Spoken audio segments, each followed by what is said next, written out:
सेब के पेड़ पर एक चुड़ैल रहती थी। जो भी राहगीर इस पेड़ की छांव में रुकता तो चुड़ैल उसे खाने को सेब दिया करती थी। पर आज तक सब यही समझते थे कि सेब अपने आप नीचे गिरता है। एक रोज चुड़ैल जोर जोर से रो रही थी। चुड़ैल के रोने की आवाज जो भी सुनता तो डरकर भाग जा रहा था। इसी पल यहाँ से गोल्डन शेर गुजर रहा था। चुड़ैल के रोने की आवाज जब शेर ने सुनी तो शेर सेब के पेड़ के पास आया। गोल्डन शेर चुड़ैल की ओर देखकर बोला, क्या परेशानी है तुम्हें? तुम इतना क्यों रो रही हो? ये सुन चुड़ैल हैरान होकर बोली, क्या तुम मुझे देख सकते हो? गोल्डन शेर ने कहा, हाँ मैं जादुई शेर हूँ, मैं सब देख सकता हूँ। चुड़ैल बोली, मैं श्राप की वजह से हजारों बरसों से इस पेड़ में कैद हूँ, अब मुझे मुक्ति चाहिए। गोल्डन शेर ने कुछ मंत्र बोले और चुड़ैल को मुक्ति मिल गई। कालिया को 100 तो बुखार हो गया। कालिया लकड़बग्गे से बोला, उस्ताद मेरा बदन भट्टी की तरह जल रहा है, मुझसे तो हिला भी नहीं जा रहा। ये सुन लकड़बग्गा बोला, चिंता मत कर कालिया, मैं तेरे लिए दवा लेकर आता हूँ। इतने में कालिया की गर्लफ्रेंड सब्बो बकरी से मिलने आ गई। कालिया झट से उठ के बैठ गया। सब्बो बोली, जानू मैंने सुना तुम्हें 100 तो बुखार आ गया है। कालिया फट से उठा और डांस करते हुए बोला, बाबू मुझे देखकर क्या तुम्हें लग रहा है मैं बुखार में हूँ? सब्बो बोली, बिल्कुल नहीं। पीछे से लकड़बग्गा गुस्से से बोला, क्यों बे कमीने, अभी कुछ देर पहले तो तू बुखार का रोना रो रहा था। कालिया बोला, उस्ताद तुम नहीं समझोगे, ये है पावर ऑफ प्यार। एक बिच्छू अपने रास्ते जा रहा था।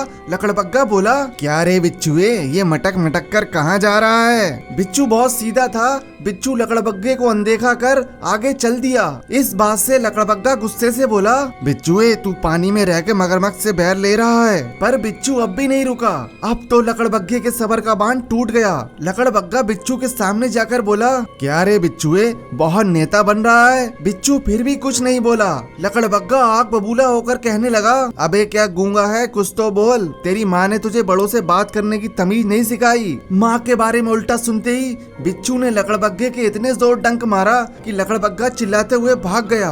एक चूहा सेब खा रहा था। तभी लोमड़ी यहाँ आकर बोली, बिल्लू तू यहाँ बैठा है और वो काली बिल्ली तुझे पूरे जंगल में ढूंढ रही है। इतना सुनते ही चूहा पेड़ पर चढ़ गया। तभी अचानक चूहे को कुछ याद आ गया। चूहा गुस्से से लोमड़ी से बोला, कुत्ती कमीनी लोमड़ी, काली बिल्ली तो पिछले महीने ही मर गई थी।